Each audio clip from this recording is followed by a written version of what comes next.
Jæja, góðan daginn, þá það verkefni mannasiðir. Það mynd sem ég ætla að ígrunda fyrir kynjafræði og það mjög einfalt, ég ætla bara að svara hérna 5 spurningum. Það fyrsta spurningin, lýsið Einari og Elínu og hver tengsl þeirra?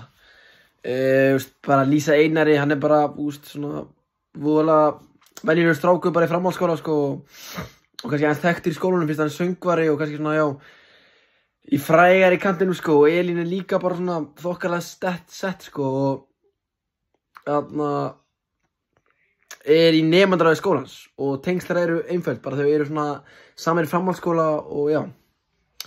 Og næsta spurning, hver líklegasta ástæða þess að Einar tók þessa ákvörðun að hlusta ekki á Elínu?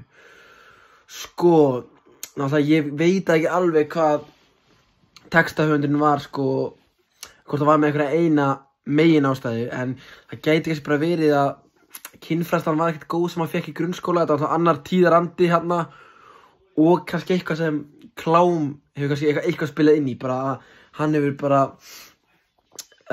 tekið klám og bara haldið að það væri eins og alvöru kynlíf. Þannig já, og síðan næsta spurning, hvaða lærdóm hægt að draga af myndinni, sko?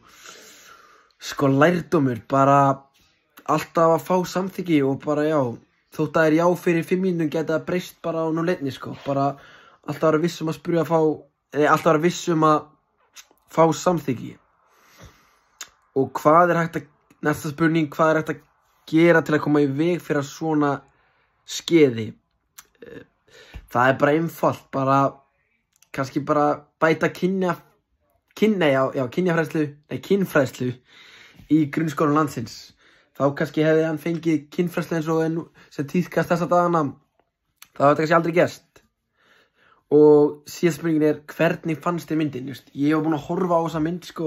Það var verkefni hjá mér í kynjafræði í kvöldskóla að horfa á þessa mynd og svara nokkuð spurning út frá henni. Þetta var bara svona, bara alltaf leiðilegt hvað gerst í myndinni, en þetta var vel leikið og fínstu leikarar, og ef maður horfir að heilda myndina, sko, hvernig endurinn þá einhvern veginn fannst mér þetta fínsta mynd, sko. Þannig já, takk fyrir mig.